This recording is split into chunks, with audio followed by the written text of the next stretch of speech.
Good morning. My name is Connie Rogers, and I am the chairman of New Yorkers for Justice. I want to bring your attention to media critic Eric Wemple. Eric Wemple writes from the Washington Post, one left unexpected tidbit was left unexplored. This is regarding Charlotte Bennett, whose accusations against the governor last February were followed by a succession of additional complaints. So as a mom, I'm really terrified. What type of precedent are we setting here? What if somebody just one day says something false about my son? In a blink of an eye, is his life going to be ruined? Gender can never, nor should it ever, equal truth. Truth equals truth. My name is Brenda Torres.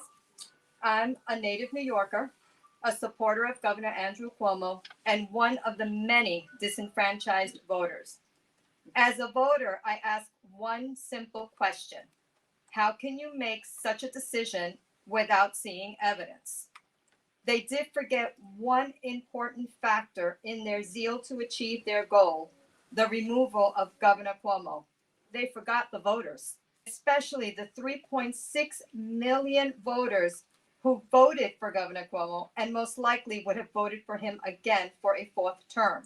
New Yorkers for Justice commissioned a truly independent, crowd-funded, legally sound report led by the Hispanic community that refuted AG's conclusions and shed light on her shadiness. Please email us for a copy and of the video of the presser, as the truth matters. On December 13th, 2020, Lindsey Boylan made public in a series of tweets the first allegations against Governor Andrew Cuomo, and the media wasted no time in publicly convicting him without one shred of credible evidence. Jake Tapper, Anderson Cooper, and the most sickening one of all, Don Lemon of CNN, supposedly Chris Cuomo's best friend. They always accused and pointed a finger ever since the first allegation began, ever since, not even asking for the governor to come on their show and present his side of the story. But let me be clear, he wasn't charged because there was nothing to charge him with. Yet the media continues to take jabs at him and his family at every turn. They left that for the readers to find for themselves. And finally, the name calling by the incompetent in the Attorney General's office that branded him a serial sexual harasser. Miss James, you are a serial liar. Has the media printed that? Who is the disgrace now? There's been much speculation as to whether the governor should run for office in 2022. I ask you this, why shouldn't he? He has not been convicted of any crime. His voters and supporters are standing behind him and with him. We have been ever since this began. We never asked for his resignation. We were disenfranchised. We voted this governor into office 3 times, and God willing, if he runs again, we'll vote him in for a 4th. Governor Cuomo helped me get through a really dark time in my life. Not only was it the beginning of the pandemic, which none of us had ever lived through before, but my dad was diagnosed with cancer. It was a terrifying time in my life in so many ways. I felt like I was living in a nightmare that I couldn't escape.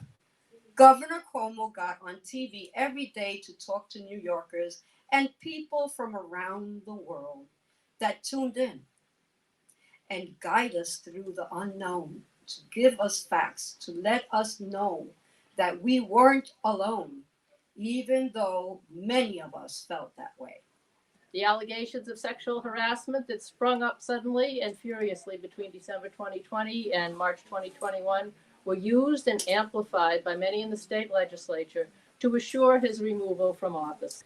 The investigation by Letitia James examined evidence and interviewed 179 witnesses, but only a small part of the story was presented to the public, the part that supported the narrative they wanted you to hear. So my point to telling you about this is If I believed that Andrew Cuomo had sexually harassed even one of these women, I wouldn't be here talking to you today. Every single one of the charges against Governor Cuomo that was alleged to constitute criminal wrongdoing has now completely fallen apart.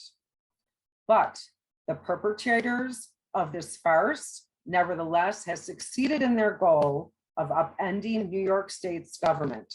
This is a horrible precedent. Again, that's Michael Tracy.